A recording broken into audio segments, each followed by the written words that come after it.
নমস্কার। যুক্তি তর্ক সঙ্গে অর্কই আপনাদের স্বাগত। আপনাদের সঙ্গে আমি অর্কপ্রভ সরকার। সালটা 2017, উত্তরপ্রদেশের বিধানসভা নির্বাচন। যোগী আদিত্যনাথের প্রচারের সঙ্গী।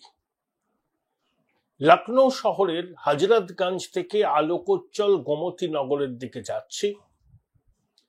বুমটে এগিয়ে দিয়েছিলাম যোগীজির দিকে।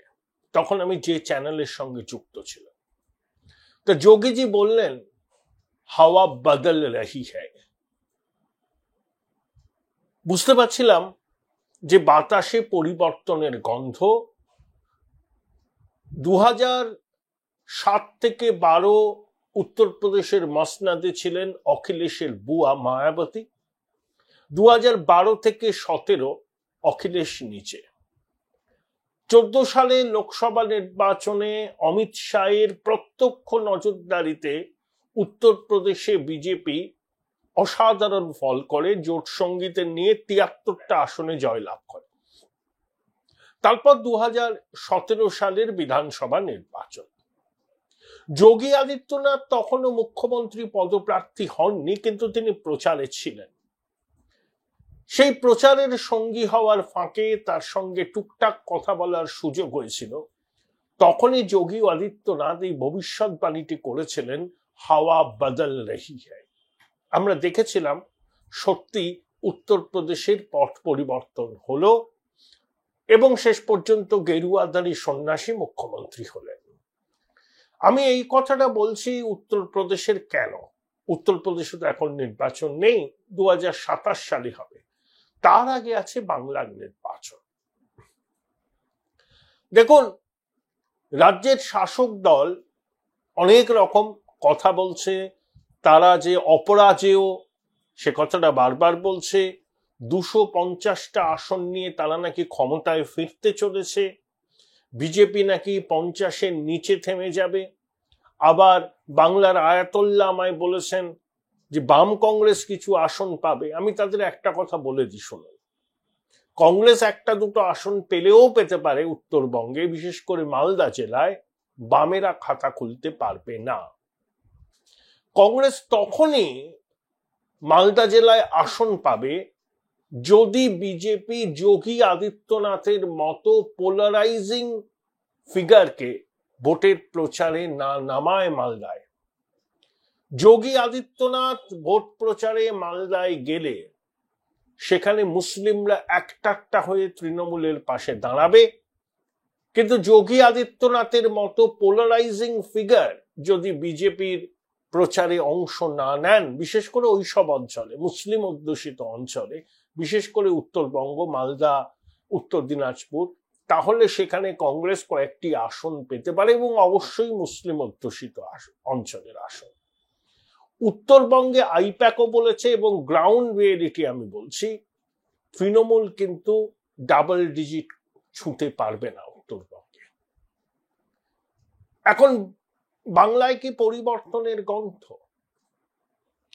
আমার ভিডিও যারা দেখেন তারা অনেকেই বলেন এবার বদল হবে। আমি বলতে পারবো না এবার বদল হবে, পরিবর্তন হবে কিনা, কিন্তু কয়েকটা জিনিস খুব স্পষ্টভাবে নির্বাচনের 10 মাস আগে থেকেই কিন্তু উঠে আসছে। এক, শাসক কিন্তু আতঙ্কিত। এই আতঙ্কিত হওয়ার পিছনে সব থেকে বড় কারণ হচ্ছে নির্বাচন কমিশনের স্পেশাল ইন্টেন্সিভ রিভিশন। অভিষেক যাকে বলেছেন স্পেশাল ইনভিজিবল রিগিং। যদিও তিনি ওই কুকুরের ছবি দিয়ে বলেছিলেন কুকুরের নামে ভোটার তালিকায় উঠছে, নির্বাচন কমিশন বলেছে ফেক। যাই হোক, ছোটবাবু অনেক সময় চ্যালেঞ্জ করেন, কিন্তু তার সঙ্গে বাস্তবের কোনো মিল নেই। বয়স অল্প, সাহস বেশি। উনি ভাবেন এই সমস্ত কথা বলবেন আর সেটা অক্ষরে অক্ষরে বাস্তবের রুক্ষ মাটিতে ইমপ্লিমেন্ট হবে, তা তো নয়। ইতিমধ্যেই আমাদের পূর্ব মেদিনীপুরের ময়না আর বিধানসভার মাননীয় অধ্যক্ষ যে কেন্দ্র থেকে যেতেন, বারুইপুর পূর্ব, সেখানে 125 জন ভোটারের নাম ইতিমধ্যে বাতিল হয়েছে, ফিকটিশিয়াস। বিডিও অফিসে বসে যারা ওই তালিকায় নাম তুলছেন, ইয়ারও আছেন, ওসি ইলেকশন আছেন, তারা দায় এড়াতে পারেন না, বিএলওরাও দায় এড়াতে পারেন না, এবং সিও দপ্তর দুজনকে ডেকে পাঠিয়েছে এবং তাদের বিরুদ্ধে একটি শাস্তিমূলক ব্যবস্থা নেওয়া যায় সেজন্য জাতীয় নির্বাচন কমিশনের কাছে জানতে চেয়েছে। এবং এই যে 2 মাসের মধ্যে রাজ্যে নতুন ভোটার 70,000 নাকি যুক্ত হয়েছে ফর্ম 6 এর মাধ্যমে, র্যান্ডম স্যাম্পল চেকিং করতে গিয়ে নির্বাচন কমিশনের এই ফিকটিশিয়াস ভোটারদের বিষয়টা সামনে এসছে। এখন পুঙ্খানুপুঙ্খ ওই তালিকা চেক করা হবে। কেউ কেউ একটা মাত্র ডকুমেন্ট দিয়ে তালিকায় নাম তুলেছেন, সেগুলোকে ছানবিন করা হবে এবং বহু ভুয়ো ভোটার, মৃত ভোটার, স্থানান্তরিত ভোটারের নাম বাদ যাবে, কেউ আটকাতে পারবে না। যতই পিসি বাইপো বলুন না কেন, একজন ভোটারের নামও বাংলা থেকে বাদ যাবে না, বাংলা প্রতিবাদে গর্জে উঠবে। বিহারে 65 লক্ষ ভোটারের নাম প্রাথমিকভাবে বাদ গেছে স্পেশাল ইন্টেন্সিভ রিভিশনে। পশ্চিমবঙ্গে প্রাথমিকভাবে বিহারের থেকে অন্তত একজন হলেও বেশি ভোটারের নাম বাদ যাবে। সীমান্তবর্তী অঞ্চলের বিভিন্ন বিধানসভা কেন্দ্রে ভোটারদের সংখ্যার অস্বাভাবিক বৃদ্ধি হয়েছে। ধরুন 2009 থেকে 2024 15 বছরে কোন বিধানসভা কেন্দ্রে ভোটারদের হার 50%, 55%, এমনকি 60% বৃদ্ধি পেয়েছে। আবার কলকাতা শহর এবং তার লাগোয়া কয়েকটি কেন্দ্রে দেখুন ভোটারদের সংখ্যা বৃদ্ধির হার জাতীয় গড়ের সমান, একটু কম, 7% আশেপাশে। কিন্তু কোথাও 50, কোথাও 55%, কোথাও 60% ভোটারদের সংখ্যা বৃদ্ধি, এটা মোটেই স্বাভাবিক নয়। তাহলে যখন স্পেশাল ইন্টেন্সিভ রিভিশন চালু হবে তখন কিন্তু হঠাৎ করে অস্বাভাবিকভাবে এই ভোটারদের সংখ্যা বাড়লো কেন এই সীমান্ত লাগোয়া বিধানসভা কেন্দ্রগুলিতে, সেগুলো কমিশন নিশ্চয়ই দেখবে। এবং আমার ধারণা এই ভোটারদের সংখ্যার অস্বাভাবিক বৃদ্ধির পিছনে কারচুপি আছে, তালিকায় জল মেশানো হয়েছে, সঠিক পরিচয়পত্র ছাড়াই তালিকায় নাম তোলা হয়েছে। দুধ কা দুধ, পানি কা পানি হওয়ার ভীষণ প্রয়োজন। একটা খবর দেখলাম যে 1000 জনকে দিল্লিতে প্রশিক্ষণ দিয়েছে নির্বাচন কমিশন বিএলও হিসাবে। বীরভূমের সভায় মুখ্যমন্ত্রী কার্যত উষ্মা প্রকাশ করেছেন ডিএমদের লক্ষ্য করে যে কেন তাকে এগুলো জানানো হয়নি, এমনকি মুখ্য সচিবকেও জানানো হয়নি। একটা খবর যার সত্য মিথ্যা আমি জানি না, মুখ্য সচিব নাকি জেলা শাসকদের মৌখিকভাবে বলেছেন ওই প্রশিক্ষণ প্রাপ্ত বিএলওদের নাম তালিকা থেকে বাদ দিতে হবে। বিরোধী দলনেতা হুঁশিয়ারি দিয়েছেন জেলা শাসকদের যে মুখ্য সচিবের মৌখিক নির্দেশ তারা যদি মানেন তাহলে কিন্তু তারা বড় রকম বিপদের সম্মুখীন হবেন। কারণ জাতীয় নির্বাচন কমিশন একটি সাংবিধানিক প্রতিষ্ঠান। ভারতের সংবিধান 324 এবং 326 ধারা অনুযায়ী নির্বাচন কমিশনকে প্রভূত ক্ষমতা দিয়েছে নির্ভুল ভোটার তালিকার মাধ্যমে নির্বাচন সুষ্ঠুভাবে সম্পাদন করা। নির্বাচন কমিশনের কাজ নয় যে মাস স্কেলে ভোটার তালিকা থেকে নাম বাদ দেওয়া। ঠিক নির্বাচন কমিশনের কাজ ভারতীয় নাগরিক যার ভোটদানের বয়স হয়েছে তাদের নাম যেন ভোটার তালিকায় থাকে। কিন্তু একই সঙ্গে মৃত ভোটার, ভুয়ো ভোটার, একাধিক জায়গায় নাম তোলা ভোটার, দীর্ঘদিন সংশ্লিষ্ট এলাকায় নেই, অন্য জায়গায় ভোটার তালিকায় নাম তুলেছেন, তাদের নাম বাদ দেওয়া। কারণ একটা নির্ভুল ভোটার তালিকা সংসদীয় গণতন্ত্রের বিকাশের প্রাথমিক শর্ত। নির্ভুল ভোটার তালিকার মাধ্যমেই যেন নির্বাচন হয়। কোন রকম ধমক, চমক, হুমকির কাছে কমিশন যেন মাথা নত না করে। কমিশন কিন্তু এখনো পর্যন্ত যা ইঙ্গিত পাচ্ছি, বঙ্গেশ্বরী তার উত্তরসূরির হুমকির কাছে মাথা নত করবে না। দুর্গাপুরের এক বিএলও যে প্রাথমিক শিক্ষক, সম্ভবত তার নাম কি ধীবর যেন, তিনি সমাজ মাধ্যমে লিখেছেন যে ভুয়ো ভোটার, মৃত ভোটার, তাদের নাম তালিকা থেকে বাদ দেবই, কারণ আমি বিএলও হিসাবে দায়িত্বপ্রাপ্ত হয়েছি, এটা আমার কাজ। সরকার আমার চাকরি খেতে পারে না, কারণ সরকার আমার চাকরিটা দেয়নি। তিনি প্রাথমিক শিক্ষক। তৃণমূল বলেছে ও নাকি বিজেপির ভাবধারায় অনুপ্রাণিত। বিজেপি বলছে তার বিরুদ্ধে যদি কোনো ব্যবস্থা নেওয়া হয় সব রকম ভাবে শাসক দল তার পাশে থাকবে।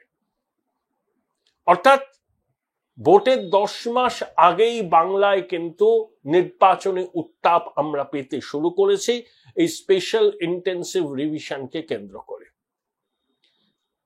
মুখ্যমন্ত্রী 31শে জুলাই নবান্নে মুখ্য সচিবের কনফারেন্স রুমে সমস্ত জেলা শাসকদের আসতে নির্দেশ দিয়েছেন। নো ভার্চুয়াল, সামনাসামনি। কয়েকদিনের মধ্যেই মুখ্যমন্ত্রীর ওই পাড়ায় সমাধান বা বুথ ভিত্তিক সমাধান প্রকল্প শুরু হবে।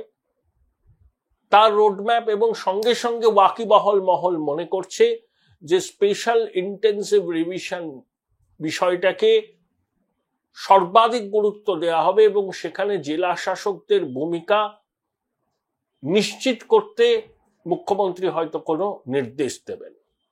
মানে তিনি যেরকম দেন, প্রশাসনকে তো সর্বতভাবে কাজে লাগান এই ভোটার তালিকা তৈরি করা সহ নানা কাজে। তো এটা একটা আশঙ্কা, যা নির্বাচন কমিশনের নজর আছে, বিরোধী দলও নজর রাখছে। অনুপ্রাণিত গৃহপালিত আধিকারিকদের এই গুরুত্বপূর্ণ কাজে যেন কোনোভাবেই যুক্ত করা না হয়।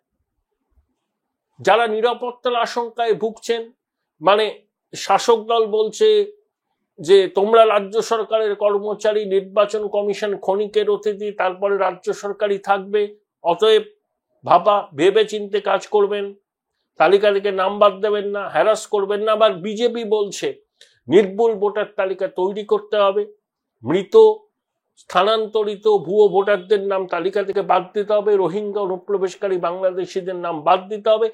এই যে চাপ এবং পাল্টা চাপ, এতে অনেক বিএলও দিশাহারা হয়েছেন। তারা দায়িত্ব থেকে অব্যাহতি চেয়ে কমিশনের কাছে দ্বারস্থ হয়েছেন, কিন্তু কমিশন আশ্বস্ত করেছেন প্রয়োজনে কেন্দ্রীয় বাহিনীও মোতায়েন করা হবে বিএলওদের নিরাপত্তার জন্য। আমার প্রশ্ন, এত ভয় কেন শাসকের? এই তো উড়িষ্যা বলছে আমরা স্পেশাল ইন্টেন্সিভ রিভিশন করব, ভোট তো দেরি আছে। ভয় এই জন্যই, তৃণমূল এবং বিজেপির ভোট মানে ফারাক, ভোটের ফারাক 44 লক্ষ। দেখুন, তৃণমূল 100টার মধ্যে 2021-এ 95টা মুসলমান ভোট পেয়েছিল। এমনকি মালদা, মুর্শিদাবাদ, 2 দিনাজপুরে ধর্মীয় সংখ্যালঘুরা একেবারে উজাড় করে তৃণমূলকে ভোট দিয়েছিল। তৃণমূলের আশঙ্কা এই স্পেশাল ইন্টেন্সিভ রিভিশন হওয়ার ফলে ভুয়ো ভোটার, তাদের অনেকে বাংলাদেশে অনুপ্রবেশকারী, তাদের নাম বাদ যাবে। যদি ধরুন 65 লক্ষ নামই বাদ যায় বিহারের মতো, তার সিংহভাগ কিন্তু তৃণমূলের ভোট ব্যাংক। এটা তৃণমূলের আশঙ্কার কারণ। তাই তারা সর্বতভাবে ইঞ্চিতে ইঞ্চিতে নির্বাচন কমিশনের বিরোধিতা করবে। তার আগাম পূর্বাভাস বঙ্গেশ্বরীর কথাতে পাওয়া গেছে, ছোটবাবুর কথাতে পাওয়া গেছে, তৃণমূলের নানা স্তরের নেতারা বলছেন, মুখপাত্ররা বলছেন। অর্থাৎ একটা যুদ্ধংদেহী মনোভাব নিয়ে শাসক দল নামবে, যাতে নির্বাচন কমিশনের কাজে প্রতিবন্ধকতা সৃষ্টি করা যায়, করবেই। Join Indian Institute of Hotel Management now. Right choice, right decision. এবার দেয়াল লিখন স্পষ্ট, তারা চাইছে না স্পেশাল ইন্টেন্সিভ রিভিশন হোক। স্পেশাল ইন্টেন্সিভ রিভিশন হলে ভুয়ো ভোটারদের নাম বাদ যাবে। অবৈধভাবে বাংলাদেশ থেকে অনুপ্রবেশ করে এখানে অসৎ উপায়ে নথি জোগাড় করে যারা ভোটার তালিকায় নাম তুলেছিলেন তাদের নাম বাদ যাবে। সেই সংখ্যাটা বিপুল, এটাই তৃণমূলের কাছে আশঙ্কার কারণ। তাই সবকিছু ছেড়ে তারা এই ভোটার তালিকা সংশোধনের প্রক্রিয়ার বিরুদ্ধে রাস্তায় নামছে। আবার একই সঙ্গে বাঙালি আবেগ উস্কে দিচ্ছে, ওটাতে কিছু হবে না। বারবার এক খেলা খেলা যায় না। ভারতীয় বাঙালিরা তারা পশ্চিমবঙ্গের বাঙালি হতে পারেন, প্রবাসী বাঙালি হতে পারেন, তারা জানেন বাংলায় কথা বললে পশ্চিমবঙ্গের বাইরে কোনো রাজ্যে কোনো রকম নিগ্রহের মুখে পড়তে হয় না। যে ঘটনাগুলো ঘটছে সেটা হচ্ছে অনুপ্রবেশকারী বাংলাদেশিদের চিহ্নিত করার জন্য। হ্যাঁ, কিছু ক্ষেত্রে এক্সেস হয়েছে, না হওয়া ভালো। পুলিশকে ধরে আনতে বললে বেঁধে আনে, এটা পুলিশের একটা ব্যাধি, সারা ভারতবর্ষে আছে। কিন্তু তার মানে এই নয় যে বাংলায় কথা বললে নিগ্রহের মুখে পড়তে হচ্ছে। বিভিন্ন রাজ্যের প্রশাসনের কাছ থেকে ফেক ন্যারেটিভ, ভুল ন্যারেটিভ, এটা বাঙালি কিন্তু নিচ্ছে না। যতই মাননীয় মরিয়া হয়ে খড়কুটোর মতো বাংলা ভাষার উপর সন্ত্রাস, বাঙালি আবেগকে পুঁজি করে এই ভোট বৈতরণী পেরোতে চাইছেন, সেটা কিন্তু হবে না। কারণ শাসকের খেলাটা মানুষ ধরে ফেলেছে, এবং পশ্চিমবঙ্গের বাঙালিরা, ভারতীয় বাঙালিরা ধর্ম নির্বিশেষে আমার মনে হয় তারা কিন্তু অনুপ্রবেশকারী বাংলাদেশিদের বিরুদ্ধে। স্পেশাল ইন্টেন্সিভ রিভিশনে ভারতীয় মুসলমান, ভারতের হিন্দু, বৌদ্ধ, খ্রিস্টান, জৈন কারোর কোনো অসুবিধা হবে না, তাদের নাম তালিকায় থাকবে। অনুপ্রবেশকারীদের নাম বাদ দিতে হবে, রোহিঙ্গাদের নাম বাদ দিতে হবে। আরে ভারতীয় মুসলমানদের কাজের সুযোগও তো বাংলাদেশ থেকে আগত অনুপ্রবেশকারীরা নষ্ট করে দিচ্ছে, তাদের কাজের স্কোপটাকে তো কমিয়ে দিচ্ছে, সেটা তো তাদের ভাবতে হবে। তাই হাওয়া বদল রহি হ্যায়। একে তো 15 বছরের প্রতিষ্ঠান বিরোধিতা তো আছেই, দুর্নীতির প্রাতিষ্ঠানিকীকরণ আছে, সর্বস্তরে দুর্নীতি, তোলাবাজি, গোষ্ঠীবাজি, মারছে তৃণমূল, মরছে তৃণমূল, সবই আমরা দেখেছি। 21শে জুলাইয়ের মঞ্চ থেকে দুর্নীতির বিরুদ্ধে একটি কথা বললেন না মাননীয়া, শুধু বাংলা ভাষার উপর সন্ত্রাস, বাঙালি আবেগ জাগিয়ে তোলার চেষ্টা করলেন। তৃণমূলের বাড়ির লোকজন কি বিশ্বাস করেন তাদের বাড়ির ছেলেমেয়েরা তো বাইরে আছে, অনেক আছে, তাহলে বাড়ির ছেলেমেয়েরা নিগ্রহের মুখে পড়েছে? প্রমাণ দেখাতে পারবেন বাংলা ভাষায় কথা বলার জন্য তারা নিগ্রহের মুখে পড়েছেন? হাজার হাজার ছেলে মেয়ে ফি বছর বাংলা থেকে বাইরে যায়, পড়তে যায়, কর্মসূত্রে যায়, পড়েনি। পরিযায়ী শ্রমিকদের একটা বড় অংশ অনুপ্রবেশকারী বাংলাদেশি। এই সন্দেহে ওই পরিযায়ী শ্রমিকদের একটা অংশকে সন্দেহ হলে চিহ্নিত করে জিজ্ঞাসাবাদ করা হচ্ছে, তাও কত, খুব সামান্য। এবং এই ধরুন হরিয়ানাতে 52 জনকে জিজ্ঞাসাবাদের জন্য তলব করা হয়েছিল, এবং তাদের টিকুজি কুলজি রাজ্যের প্রশাসনের কাছে জানতে চাওয়া হয়েছিল। তাহলে এই 52 জনকে স্পেসিফিক্যালি পয়েন্ট আউট করলো কি করে? তার মানে ভিন রাজ্যের বাঙালিরাই, যারা ভারতীয় নাগরিক, পশ্চিমবঙ্গের নাগরিক, তারা প্রশাসনকে তথ্য দিয়ে সরবরাহ করেছে। তাদের মনে সন্দেহ হয়েছে এরা বাংলায় কথা বললেও এরা ভারতীয় নয়, এরা অনুপ্রবেশকারী। তার ভিত্তিতে প্রশাসন জিজ্ঞাসাবাদ করেছে, তথ্য জানতে চেয়েছে, কিন্তু মাননীয় ভুল ন্যারেটিভ দিচ্ছে। কালকেও দেখলাম মানে ফিরাদ হাকিম কুণাল বাবুর পাশে বসে সাজিনুর তার অভিজ্ঞতা ব্যাখ্যা করছেন। রাতারাতি সাজিনুর চলে এলেন, বিমানে এসছেন, বিমানের ভাড়া তো এখন অনেক বেশি, কে তাদেরকে আনলো? এসেই তৃণমূল ভবনে সাংবাদিক বৈঠক করলেন, বলছেন তাদের নাকি জয় শ্রীরাম বলতে বাধ্য করা হয়েছিল। দিল্লি পুলিশ এখনো অব্দি কোনো এই 30শে জুলাইয়ের সাংবাদিক বৈঠকের পর কোনো প্রতিক্রিয়া দেয়নি। তারা যা প্রতিক্রিয়া দেওয়ার আগে দিয়ে দিয়েছে। হয়তো তারা এই বিষয়টাকে গুরুত্ব দিতেই চাইছে না। এবং ঘটনাটা সাজানো নয়, আইপ্যাকের মস্তিষ্ক প্রসূত নয়, এটা ভাবার কোনো কারণ নেই। দিল্লি পুলিশ নিশ্চয়ই প্রতিক্রিয়া দেবে সময় মতো। তাই সব দিক থেকে দেখুন একটা হাওয়া বদল রহি হ্যায়। Everything is not hunky dory for TMC. হ্যাঁ, তাদের সংগঠন খুব জোরালো, সংখ্যালঘু সমর্থন তাদের প্রতি আছে। আপনি সংখ্যালঘু কনসলিডেশন করলে ব্যাকল্যাশে হিন্দু কনসলিডেশন হবে, এবং হয়েছে, যতদিন যাবে হবে। এবং এই বাংলা ভাষা আক্রান্ত, বাঙালি আক্রান্ত এই ন্যারেটিভটা মাননীয় তৈরি করছেন ওনার সংখ্যালঘু ভোট ব্যাংকে আরো কনসলিডেট করার জন্য, যাতে মুসলমানরা ভুলেও বাম কংগ্রেসকে ভোট না দেয়। সব ভোটটা তিনি চান। তিনি এই উদ্যোগ যখন নিচ্ছেন, বিপরীতে হিন্দুরাও একজোট হচ্ছে। মেরুকরণ সম্পূর্ণ, এই মেরুকরণের আবহে ভোট হবে, সেখানে বাম কংগ্রেসের কোনো ভূমিকাই নেই। হ্যাঁ মমতা, না মমতায় ভোট, না মমতা ভোটের 100টার মধ্যে যদি ঠিকঠাক ভাবে ভোট হয়, মানুষ যদি ভোট দিতে পারে, সেই দায়িত্ব নির্বাচন কমিশনকে এবার নিতেই হবে, তাদের অগ্নি পরীক্ষা এটা। তাহলে 100টার মধ্যে 90টা না মমতা ভোট বিজেপি পাবে। তাই বললাম হাওয়া বদল রহি হ্যায়।